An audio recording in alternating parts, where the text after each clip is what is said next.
a little bit further. But we had fun and they had fun at our expense. Amen. But everything is changed. This is a different day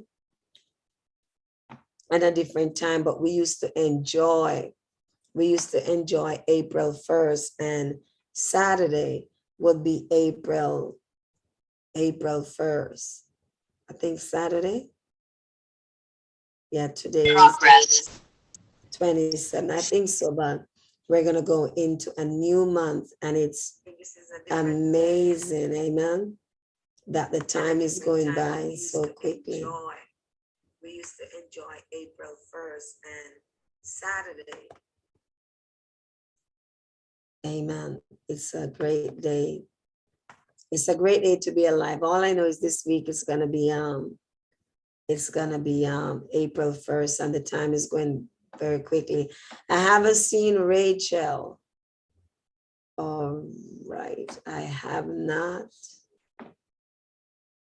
seen Rachel. Okay, Rachel, if you're using another device, please let me know. Otherwise, I'll have to go and, all right, give me 1 second. Give me 1 second, let me go on. Facebook, if I lose you, sorry, I'll come right back on.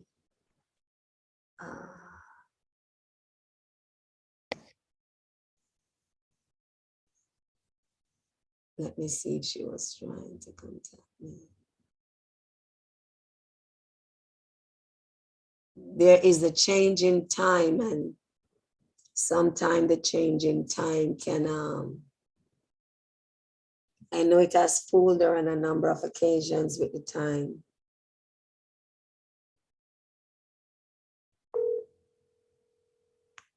Hello, good afternoon.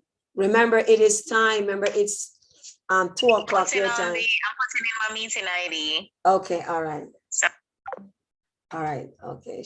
She's almost here. Let me go back on Facebook. All right, sorry about that, Facebook. All right. So she's gonna be here. So we're gonna be talking about the importance of having healthy kidneys. And last year when we had that summer series on, we were dealing with a lot of health issues. We had made a decision that we will deal with an health issue every month, whatever that month is. We will deal with it during that month. So we do not wait until the summer, June, July, August, to talk about things that affect our health, but we will do that all the time, amen. So while we're waiting on Rachel, just want to thank everybody for being on. God is a good God. The weekend was very hectic, a lot of events, but we're here, we've made it, and by the grace of God, we're going to step over into April in Jesus' name, and we're going to step over in style. And we're praying on the prayer line. If you have not been on the prayer line, Rachel, I don't see your microphone.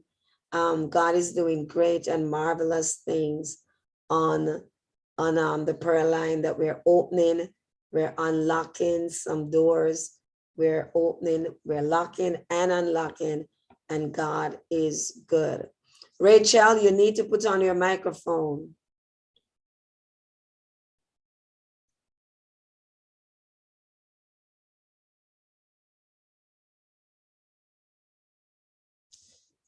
She won't be able to hear me until she realizes that she did not put. Your microphone is not on. You need to put on your microphone. That's why we're not hearing you. You know, the power just went, so my computer is rebooting again. Okay, so come back on. Okay, all right. Okay. Give me about 5 minutes. Okay, thanks. Okay, so that's a problem. It's not that she forgot. All right, so we'll just talk about God has been opening and closing some doors on the prayer line. Just want to encourage everyone, if you're not on International Prayer Conference at 3 a.m., to at least 8 o'clock most morning to join us, because God is doing great things on the line. God has been locking and some doors and opening some doors, and it's amazing the things that God has been doing and the prayers that prophetess is praying. And we need to pray for her and ask God to give her strength, because I'm wondering, I ask her all the time, just give me a little bit of your strength, how she's able to do all those, because when you pray like that, it takes away your energy. It leaves you drained. It leaves you tired. And to pray like that and to go for hours and for days, it is not an easy thing. Amen. And so we're here waiting on Rachel. She lost power, and so she's coming back on. Amen. So that's why. Right. Yes. Yes. She's praying, and we're locking and unlocking some doors on the prayer line. And God has just been doing great things. And I'm just believing God that the doors, I was praying today and I said, God, whatever thing that I've done or whatever sin, oh, wow, oh God, they found a woman dead. There's just so many evil. There's just so many evil things that are happening. And that's why we need to pray. We need to pray. We just need to pray, because it's just sometimes it just makes, sometimes it's just heart-wrenching. There was a young couple who went to Haiti last week. They went with their baby. All right. And their family begged them not to go to Haiti, but for some reason, yes, for some reason they decide to go. They had a baby. Probably they wanted the grandmother or the great grandparents to see it, but they kidnapped them in Haiti and they were holding them for ransom. And the family get together and they came up with the ransom money, and they pay the ransom, and they still have not seen the husband, the wife, or the baby alive, even after the ransom is paid. So we're living in a wicked and evil days. And this is a young couple, look like they're in their early 20s. And I guess they wanted to share the joy of having their family and showing their baby off to their relatives there, and tragedy struck. Amen. So we just have to pray and keep believing God, because unless God keep us, it's just going to be awful. No, they handed over the money. They handed over the money. They paid the money. They just have not seen the people that they paid for. They got the money, but they haven't got the people as yet. So we just have to believe God, because God is a good God, but the heart of man is so desperately wicked. I don't know how a human being could kill or harm another human being, you know.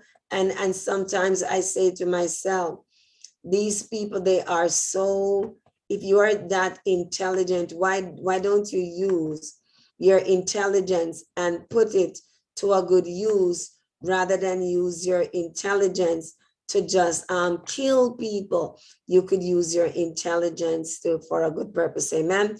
So we have Rachel on, and we know today is going to be a powerful presentation. And remember, as usual, you can put your questions in the chat, and I'll go and get a pen and paper and write them down, that if we're not able to take the questions, then we can write the questions down and entertain them. But right now, I'm going to turn over to Rachel, that is a RN extraordinaire. She's more than an RN. I remember when my niece was working in the emergency room at one of the largest hospitals in South Florida, the doctor said, "You're not an RN. You should be a doctor." She didn't want to be a doctor.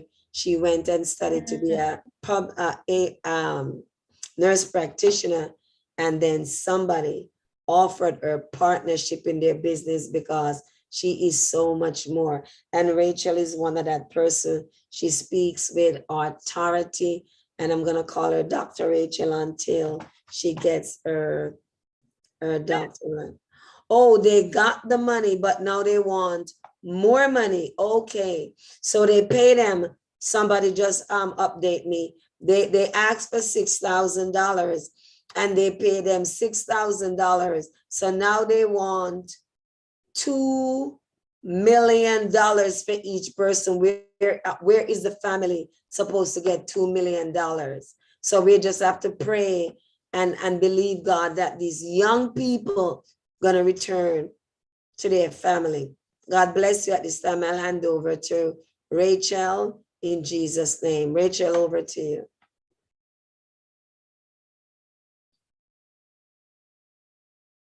Okay, good afternoon, everyone. Are you seeing my screen though? Yes, we can see your I am screen using a computer that anatomy I'm of not the too kidney. familiar with. Okay. Okay. All right, so this is just a little diagram to today we'll be talking about the kidneys, and I'm not sure how many of us are aware that today, this month, is actually World Kidney Day month. So persons with kidney disease and so on, we spend the time to educate them about, their disorder and ways to treat dialysis. You have different dialysis, you have peritoneal dialysis, you have hemodialysis. But I'm hoping that we will not get to that state. So let me look at the normal and just tell you the function. All right, so we have two kidneys, right? I just want to use this diagram because I want to show you on the blue area there, that's the vein, that's the renal vein, and the red area, that's the renal artery. Now, this is actually being fed from the heart. So if you're having a low cardiac output, then that is why it can actually affect the kidneys, because if the kidneys do not get enough blood, then it cannot filters properly. All right. My diagram looks a little small. Hold on, let me see if I can adjust it to get it a little bigger.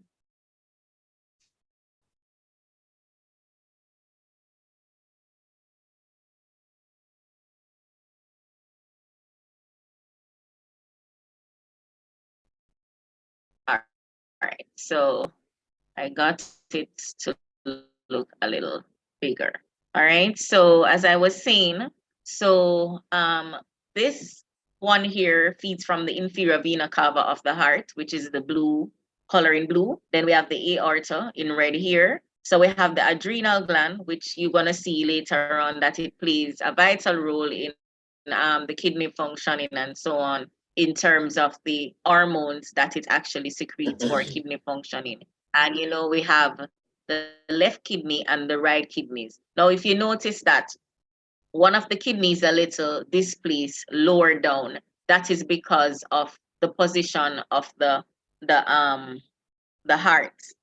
So one you notice is a little higher than one. All right. And then of course, as I mentioned, we have the renal artery and the renal vein. And you know that from the kidneys now actually feeds the ureter, right? Which is actually the organ that is vital in us passing our urine. Now,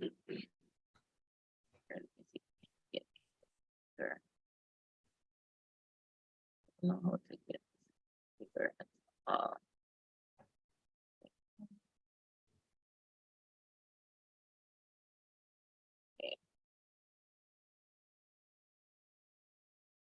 The screen is very big. Okay. It's zoomed, so we cannot, yeah. Okay, so just a little more about the kidneys. Oh my God. All right, so the kidneys are two bean-shaped organs, right? Each about the size of a fist, which this is the anatomy that I'm talking about. So anatomy has to do with the structural layout. All right, they are located just below the rib cage, one on each side on your spine. And it says healthy kidneys filter about half cup of blood every minute, removing waste and extra water to make urine. All right, so this is just my overview. I'll be speaking about the excretion of waste and other foreign substances, regulation of blood and ionic composition, regulation of blood pH, production of hormones, which we mentioned that you said adrenal gland there, regulation of blood pressure, very important, regulation of blood volume, and also maintenance of blood osmolarity. All right, so that is basically how viscous the blood is, whether how thick or how thin it is. And the osmolarity also has to do with how what should I say now? The blood is what makes the blood able to basically pass through the permeable membranes. All right. And then you have regulation of blood glucose levels.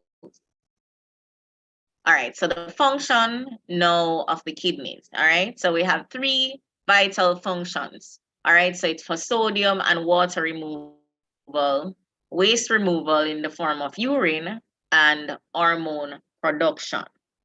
All right, so it also filters your blood, right? The kidneys filters your blood, and in the form of, once it does the filtration, then the waste is actually passed out as urine. All right.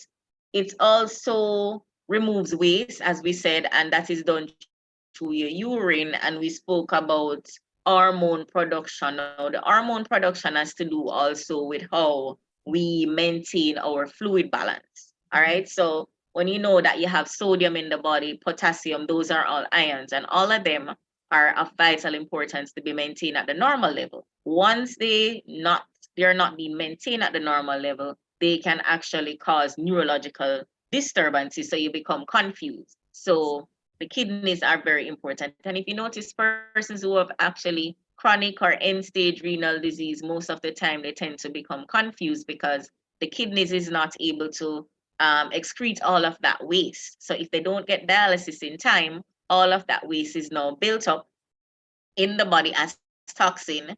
And remember, now we have a circulatory system. So once it circulates to the organs and get to the brain, then you basically become confused.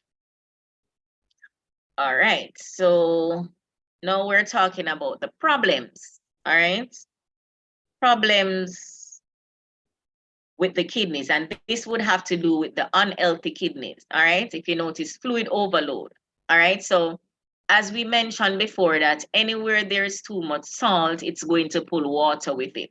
Now, when you actually have high blood pressure and it's not controlled over time, so the kidney cannot do any work to actually get out the amount of water that it should.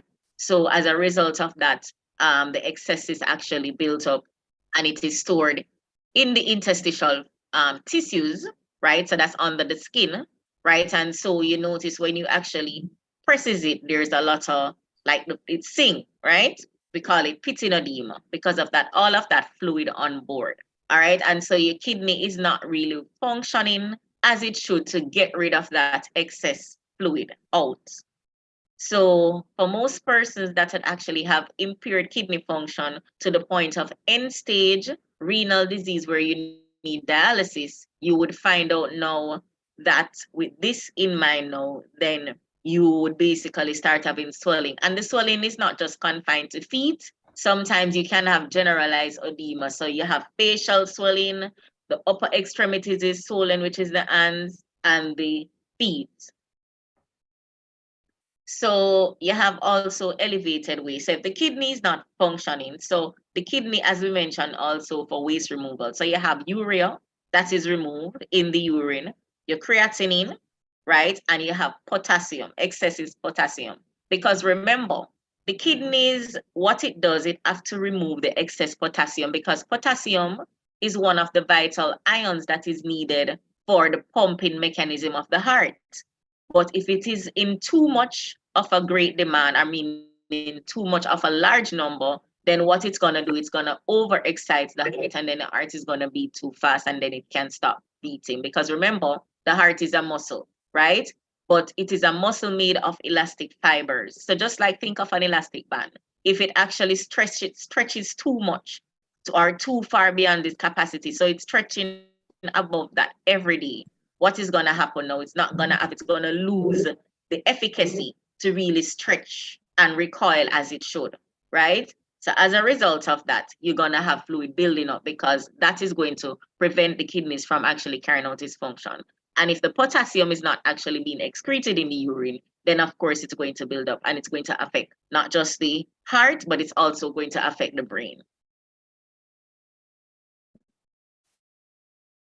All right, so problems continues now. So it says changes in hormone levels controlling blood pressure.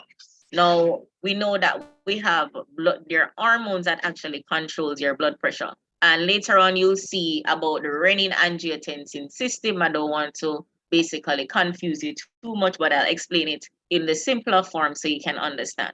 All right, so it controls blood pressure.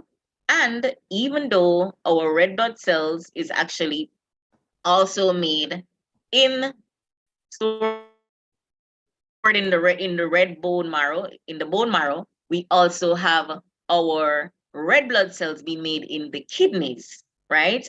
Something that we call the electropoietin. So when you do your blood test, you will see that on the blood results, and also uptake of calcium.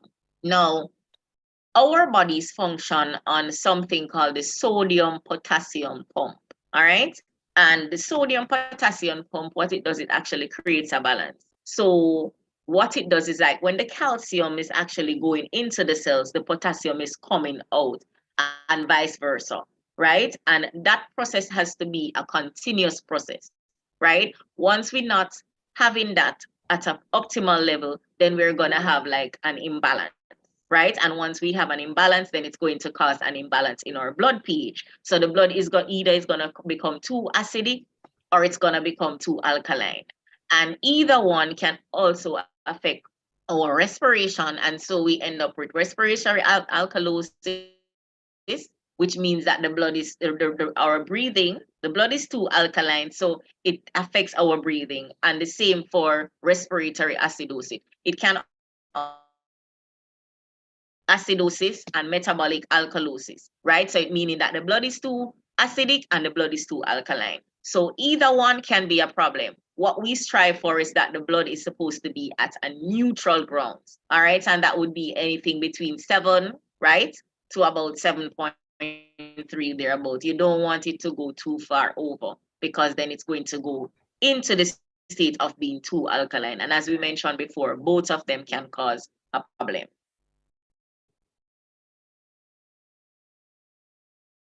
All right, so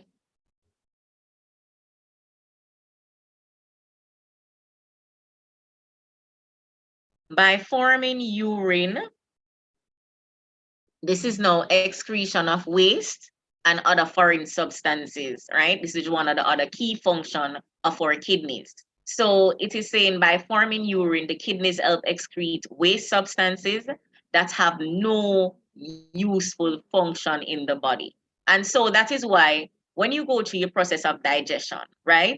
Digestion starts from basically in the mouth, all right? And then it's broken down into actually simpler form. Then when it goes through the stomach, it's actually broken down into other complex form, all right? The blood filters what is actually needed, and then the others is actually passed through the kidneys if it's, through the liver if it's actually medication. So what the liver does, it actually detoxifies, right, the body, send that blood to the kidneys, and then the kidney now filters, right, what it needs, and then it gets rid of the waste through elimination of our urine. We also know that we actually have excretion as well through our sweat. So when we sweat, we're actually using salt and water as well. I'm not sure if anybody would have actually tasted your sweat, or if you actually feel sweat running down on your face into your mouth, it's actually salty because you're actually losing sodium, you're losing ions as well through sweating. All right. And it says some waste excreted in urine results from metabolic reaction in the body. And these include ammonia and urea from deamination. Now, deamination is a process that takes place in the liver, right? And as it says, removal of amino acid group from amino group from the amino acid. and this is actually take place in the liver. All right, now bilirubin. Now this substance again, it's actually made in the liver. Now what bilirubin does is, this is one of the other component that when a child is born and we notice that they have jaundice. Now this is what is causing the problem, the bilirubin. All right, so the bilirubin is needed to be broken down, all right, and be absorbed.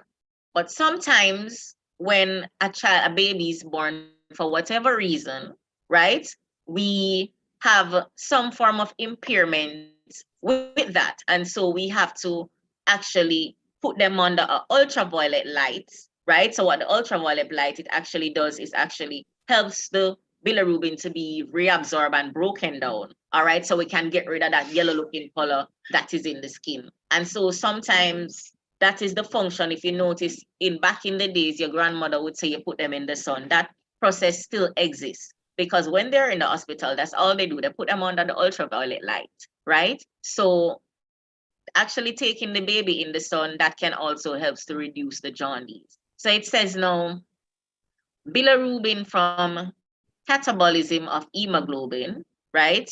Creatinine from breakdown of creatinine phosphate in muscle fibers, right? So all of these are ways how you have excretion and other foreign substances from the kidneys.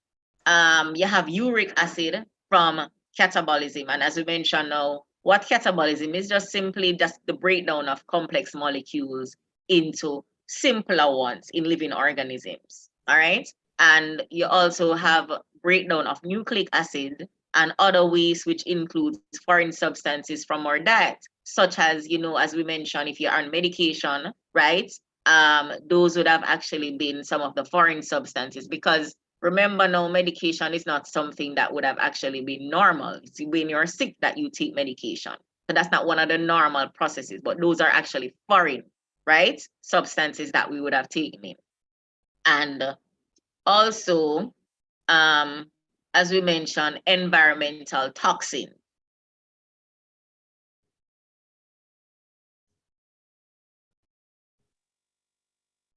All right, so more onto excretion. So we have proteins, which are major contributors of waste production. So our kidneys can balance minerals when in excess. Excess minerals and other waste are eliminated in urine. And now we see why in everything the body has to create a balance. So anything that is in the body, sometimes when it's too much, then the body will pass out the excess, right? And keep what it needs. Now for glucose, if you have excess glucose, vitally most of the times, the body will not pass out the glucose. You will have the body passing out the glucose into the urine when your body is not functioning well if you have diabetes. But for a normal person, it is stored actually in the liver by a process called glycogenesis, which I will speak about later in the presentation. And then you have urine, which, as we said, in the urine, you have excess minerals in it, uric acid, urea, and oxalate, right? All of those are waste products that you pass out in the urine. So the urine, all of these components is actually why the urine look the way it does. Now, when a urine becomes concentrated, too concentrated, meaning that it looks very yellow, right? It is because you're not drinking a lot of water. So when you don't drink a lot of water, what happens is that all of these excessive minerals is actually there in excess, right? The urea, the uric acid makes the urine very yellow or very orange. All right. And now we mentioned that the kidneys actually is the regulation of blood and ionic composition and pH. All right. So it says the kidney can correct any imbalances by, so it can either correct it by removing the excess acid, which is basically additional hydrogen ions, or bicarbonate ions in the urine. All right. Don't want to, that would actually be a little chemistry there. So bicarbonate ions is basically written as 8CO3. All right. So it's basically a combination of hydrogen ion and carbon dioxide. All right. So now the hydrogen ion would be when it's actually broken down. So you would get the hydrogen ion, which is just H plus by itself, or the bicarbonate ion, which is basically HCO3. All right. So it depends on how much, if you basically put those together, you would still be able to get water from it because you would have two H's, right? Because remember that water is H2O and you have CO3. So you have 3 molecules of oxygen there. So that is how you get the breakdown. All right, then you have restoring bicarbonate concentration, right, in the body back to normal. So it says the kidneys cells produce a constant amount of hydrogen ion and bicarbonate because their own cellular metabolism, which is the production of carbon dioxide, is very necessary. So, and as I mentioned before, that is basically how it does it, that the body basically does its own catabolism, breaking down the molecules that it needs to function and to produce other things as it is needed to work.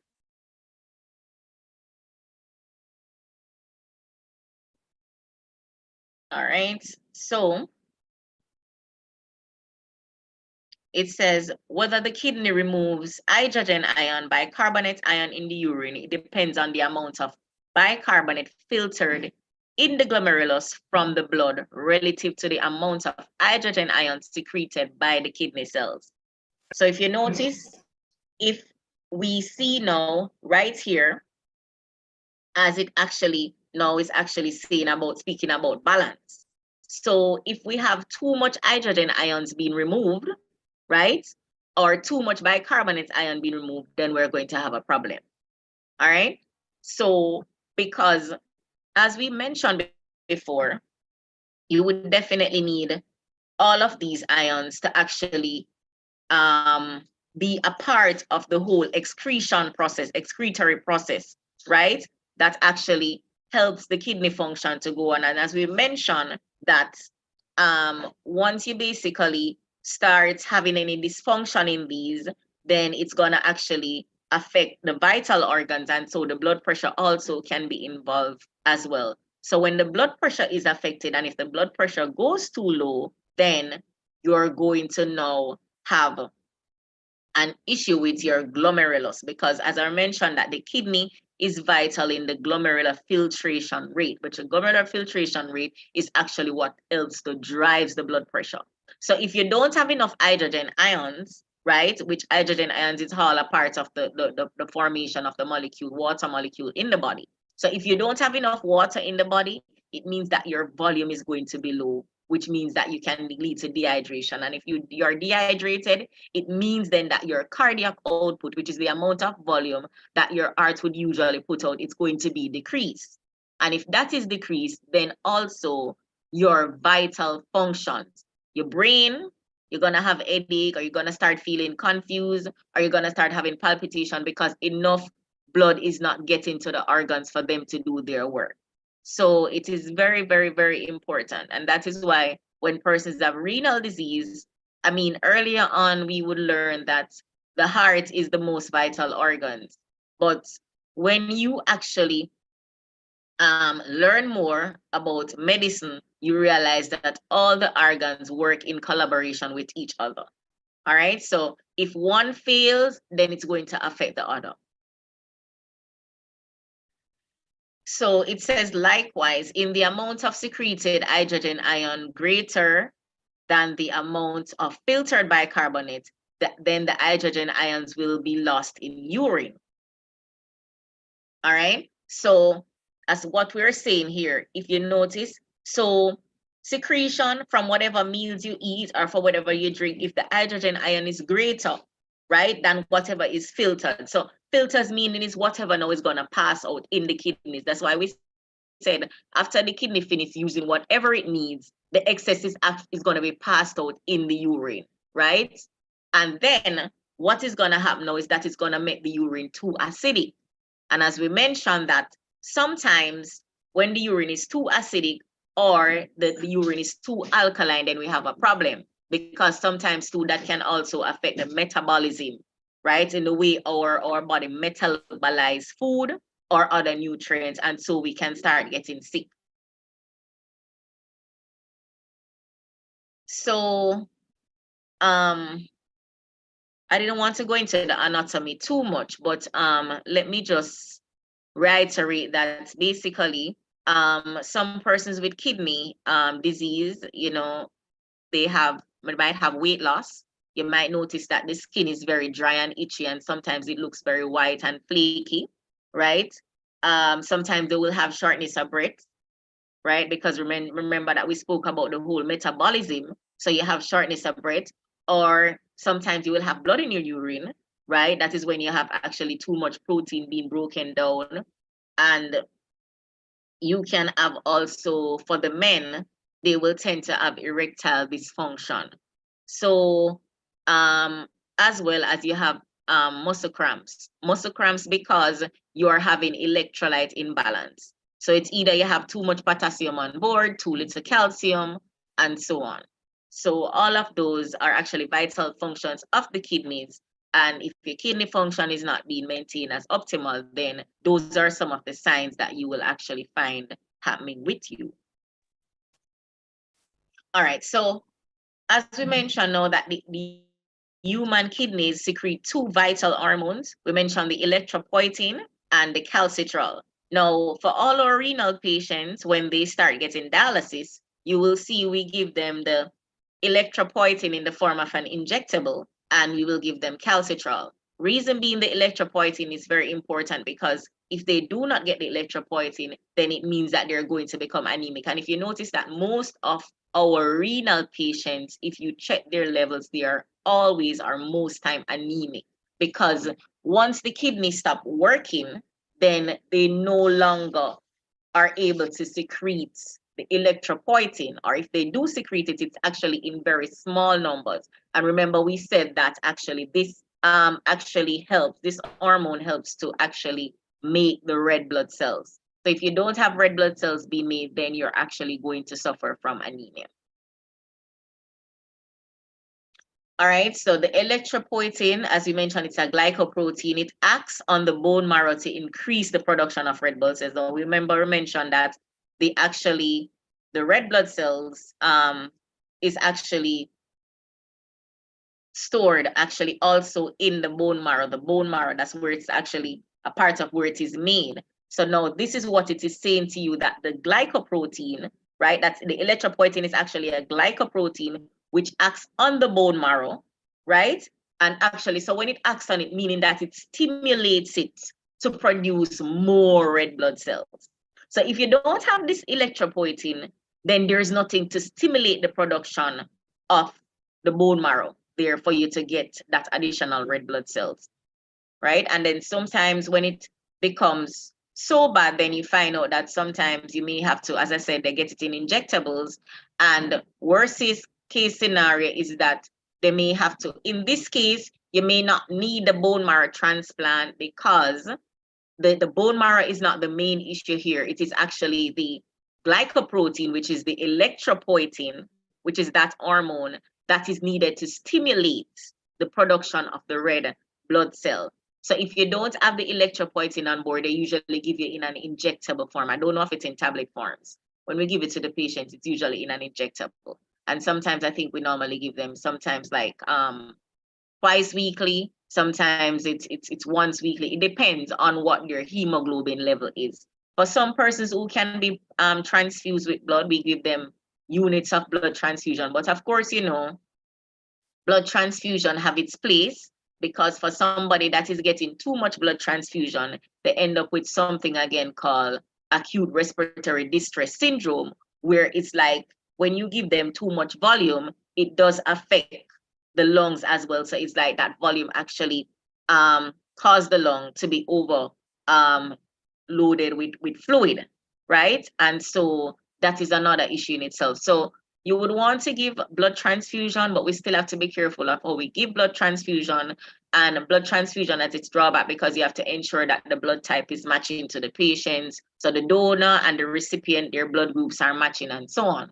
So sometimes it depends. If the person have a rare blood group, then we might not readily have that on board. But of course, we wouldn't want to actually transfuse somebody with a HB of, we don't do it like for 8. I think it's 7 and below.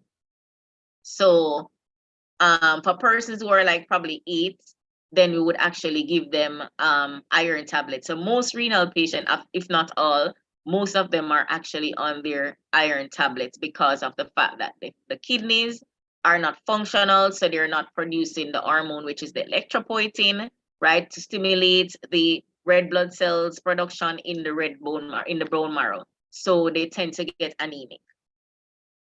All right, and so it says stimuli such as bleeding or moving to high altitudes where oxygen is scarcer. So I don't know if a lot of people know, persons who travel, if you have like severe heart conditions, it is advisable that you actually consult your doctors before you travel, because the higher you go, the higher the altitude, what you call is that the oxygen dissociates from the cells, right? So as you see here, the oxygen becomes scarcer, so your oxygen level would actually fall. So for somebody who has a heart problem, right, they are already having problems with oxygen consumption, the amount of oxygen that they use. So they might be using the oxygen and so on more than they actually are able to actually store. So you find that they will start having basically shortness of breath and so on. And it says that this also helps to trigger the release of erythropoietin. People with failing kidneys, it says, such as dialysis without the source of EPO, these patients suffer from anemia. And here it goes again, because as we said, when you're actually getting the dialysis, you're actually filtering. But when you reach to the point of dialysis, it means that you're actually at the stage of end-stage renal disease. So the kidneys go through stages. I don't want to really go too in-depth into that, but the kidneys, you have stage 1, stage 2, stage 3, stage 4. So I think when it reaches up to stage 7 or so on, you're actually getting to that point where you're actually having end-stage renal disease. Now you have acute kidney disease and you have chronic kidney disease. The acute kidney disease, you can get that from a point, say you meet in an accident or you get gunshots and you have actually lost too much volume, which we call hypovolemia, right? Which causes decreased volume. So when you come to the hospital, we have to give you a lot of fluids to build up back your volume. Now, as we mentioned before, that the kidneys need blood to actually get the work on, right? So the amount of blood that you put out will be affected by the blood pressure. So if your blood pressure is low, then of course that means that your cardiac output is low. So the amount of blood going to the kidneys, it's going to be less, and it might not be enough for those kidneys to function. All right. And so what you will have now is that the kidneys will suffer an insult.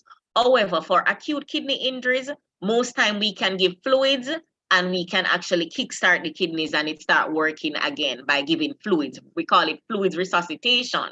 All right. But it depends on how long those kidneys have been suffering from that period there of drought, of that hypovolemia.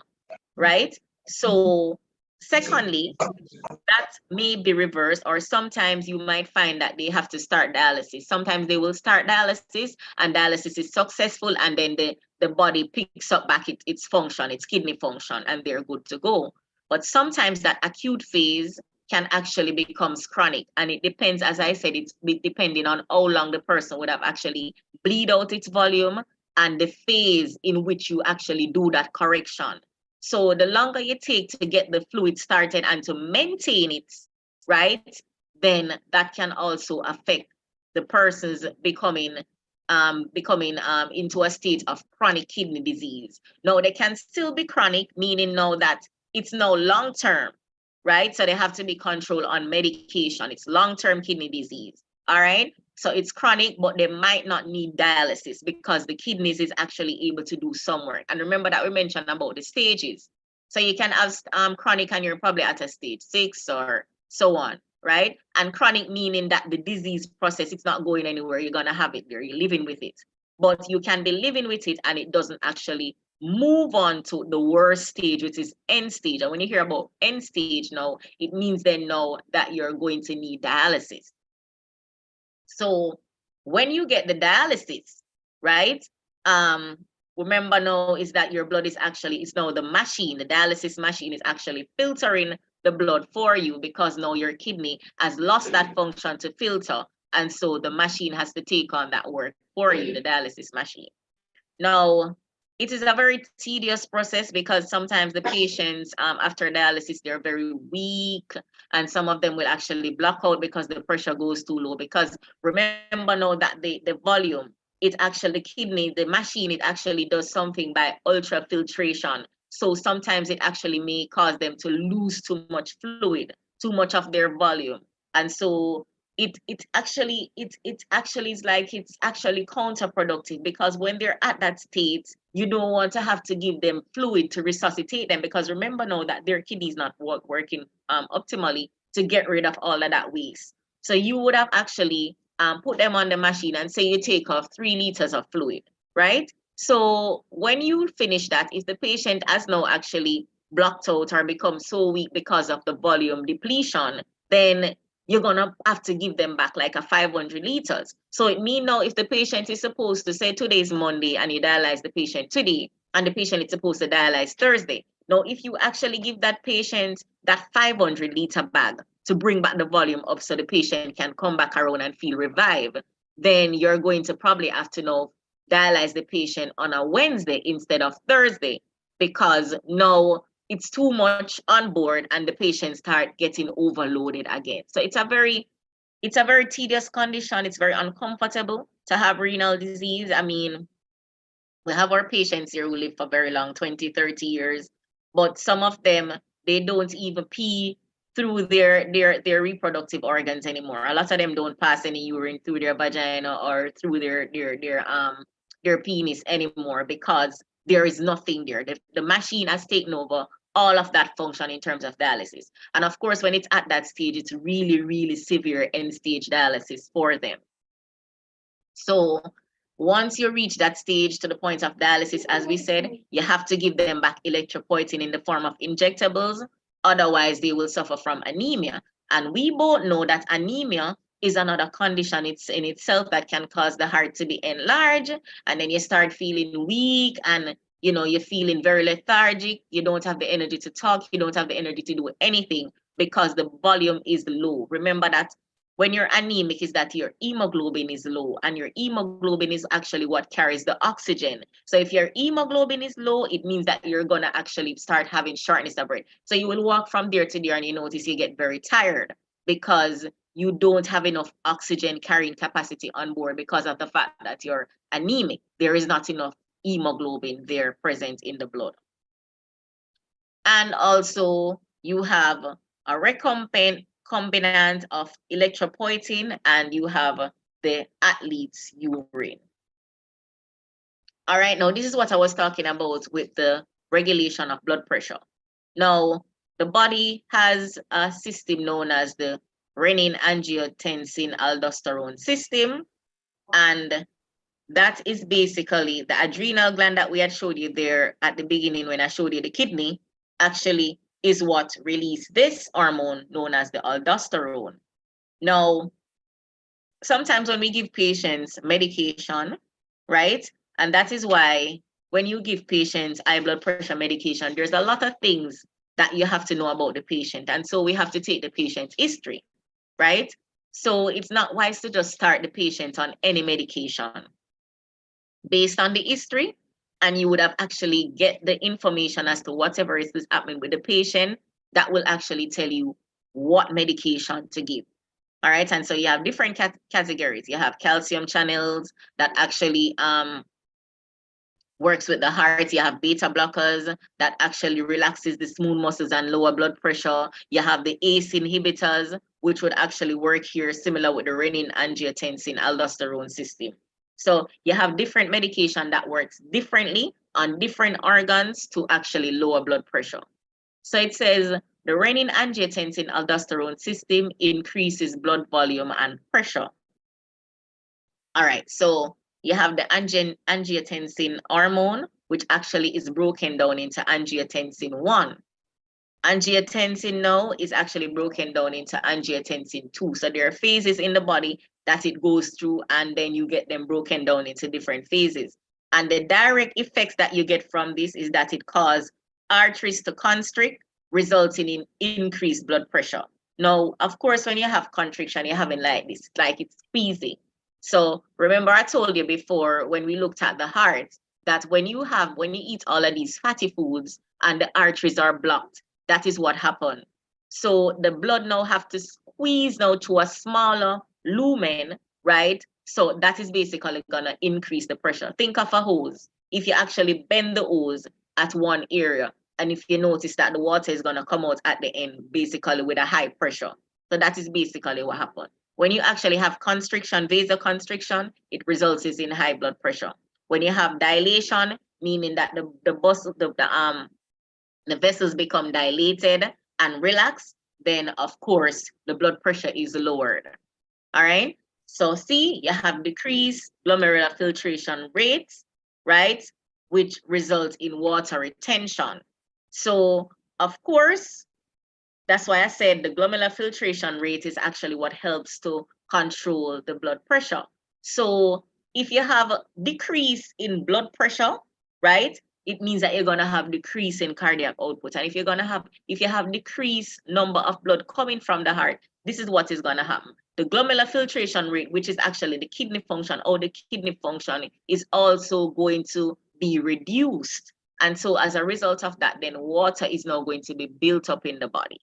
All right, so you have this excess water, and that is how you notice them start getting the edema, the facial swelling, or the feet look swollen and stuff. And so once you see a patient with edema constantly, most of the time we know it's either cardiac or renal.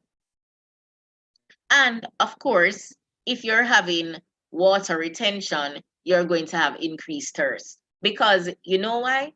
That water there is not in the cells where we want it, it's under the skin. Right? It's actually in the interstitial fluids, because of the fact that all of this here is not working properly. There is no abnormality. And so from what we just mentioned here. Okay, Rachel, one question, because we're almost out of time and you're not going to be able to finish, and I have to ask this question.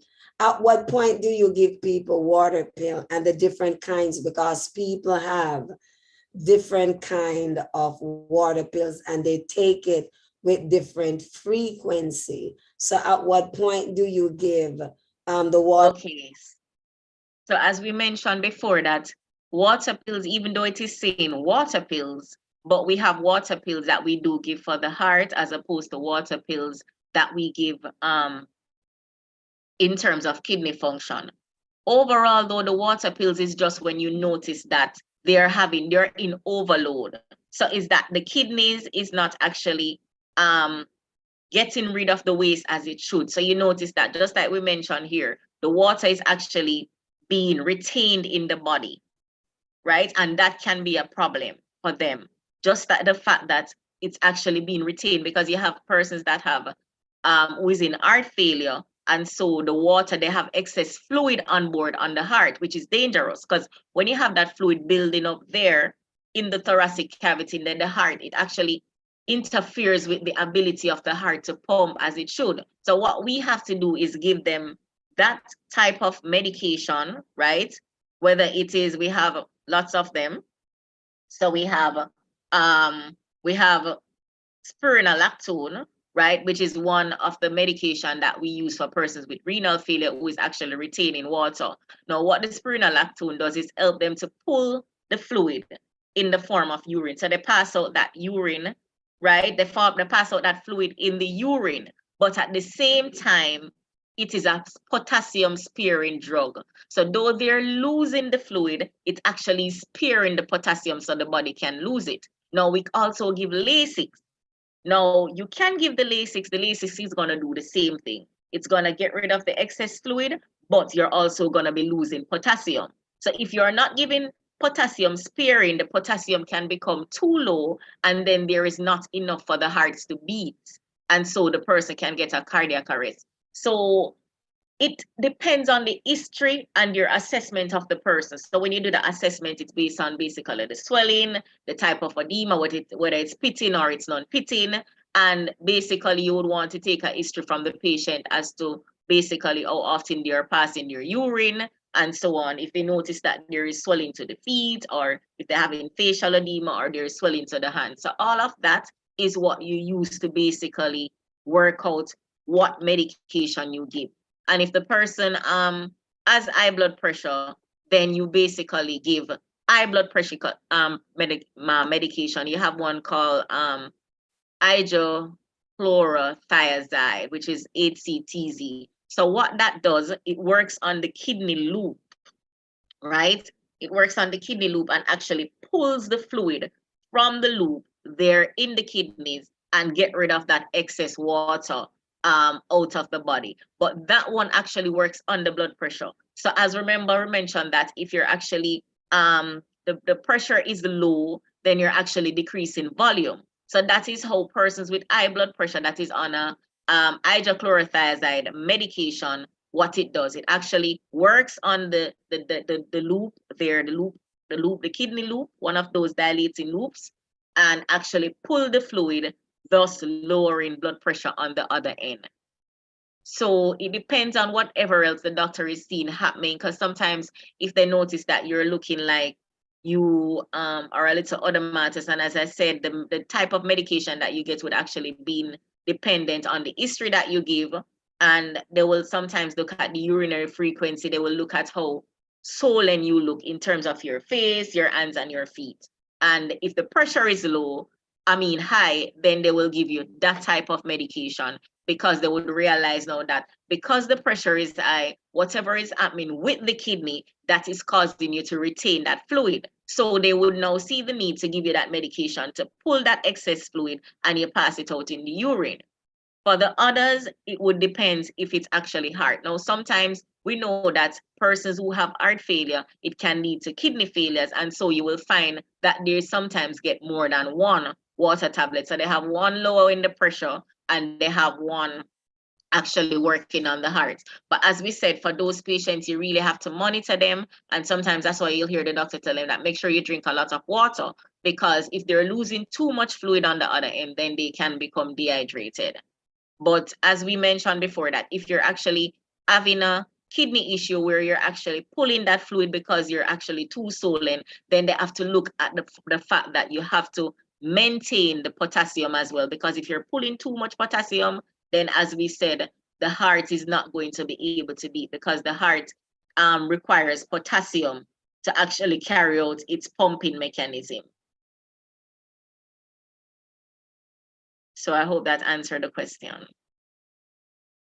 So it would be dependent on the assessment, whatever is happening with the person, or other matters they look, meaning how swollen they are, what the blood pressure reading is, and what you would give as the history, whatever you told the doctor in terms of your urine pattern, frequency, and so on. So that means that when persons, I know someone who's diabetic and they have this, and they have swollen legs. So that would be an indication that there is something. So it can be two things. It can be know that, remember that diabetes, when you have it for a very long time, it starts damaging all the organs. So for some persons, it might be the eye that is most affected. For some, it's the kidney. For some, it's the heart. For some, it's both the kidney and the heart. So for that person, it could mean now that both the kidney function is now being impaired and the renal function is now being impaired. Because remember that diabetes is actually a circulatory condition that affects your blood circulation as well. So all of those are cardiovascular disease. So it can actually affect the kidney and it can affect the heart. So in situation like that, they would have to do further studies to actually pinpoint which one is it. Like they probably would have to do like an echocardiogram to look on the functions of the ventricles, like in terms of their pumping mechanism, look at the size of them, if they're actually within normal size and shape, and so on, and also the heart, because sometimes the heart can be enlarged. So they have to look at that. So if all of those parameters are out, then they know that the patient is actually in heart failure. They also look at the ejectile fraction, which is the amount of blood that is actually ejected from the ventricles with each beat of the heart.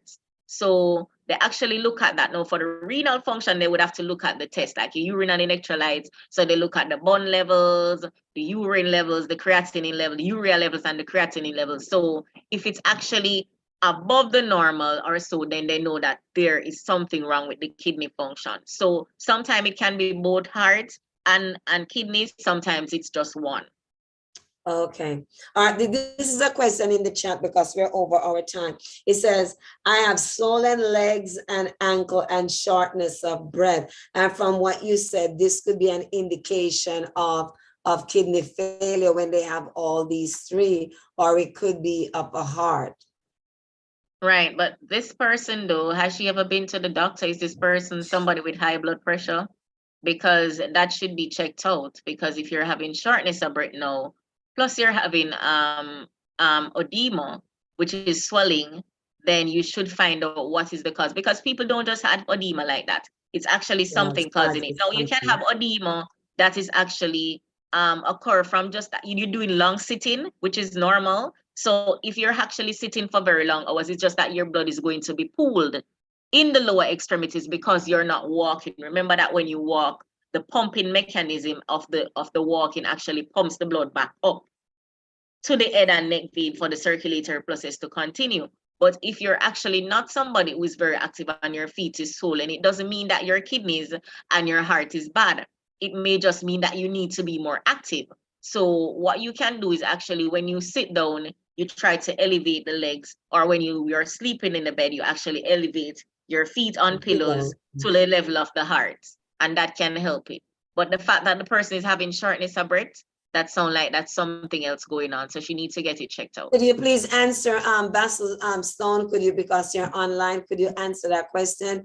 Are you sitting down for a long period of time, or do you have high blood pressure or any other underlying situation? Because for people that have these modern watches, what they do, like when I sit down and I'm here teaching for an hour, it will come on and tell me that you've been sitting for an hour, get up and stretch. And then it is telling me it's time for me to start doing exercise. And it's time for me to start stretching because you have been sitting down for too long. And so it indicates when you need to get moving again. Right, because when you sit for too long, that can affect your circulation. And if you stand for too long as well. So both of them, they have to be a balance.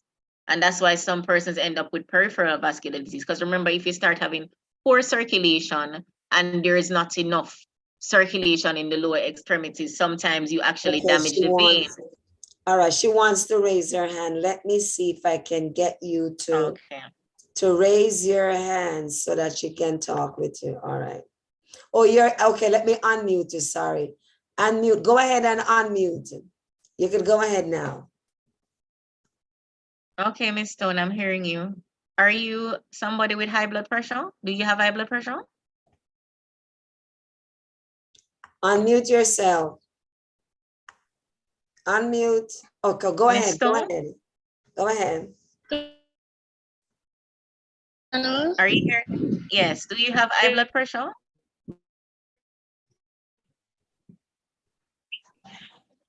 Are you hearing me? Yes, I'm hearing you now. Go ahead.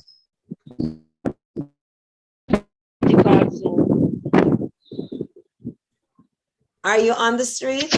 On the road? We're losing her. All right, so we would have to get back to that. Yes, Do you have high blood pressure?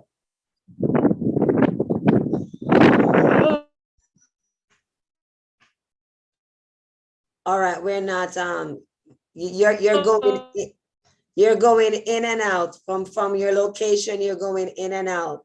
But we want to know if you have high blood pressure.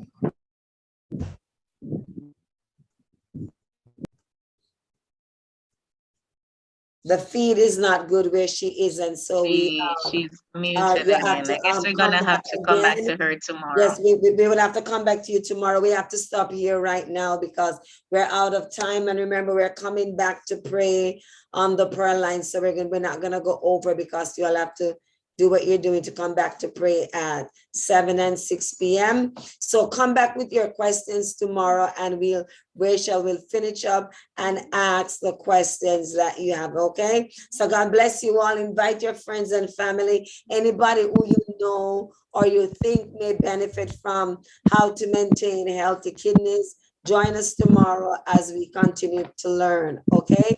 God bless you all and see you tomorrow, God's willing. Okay, thank you, Rachel. You're welcome, Dr. John.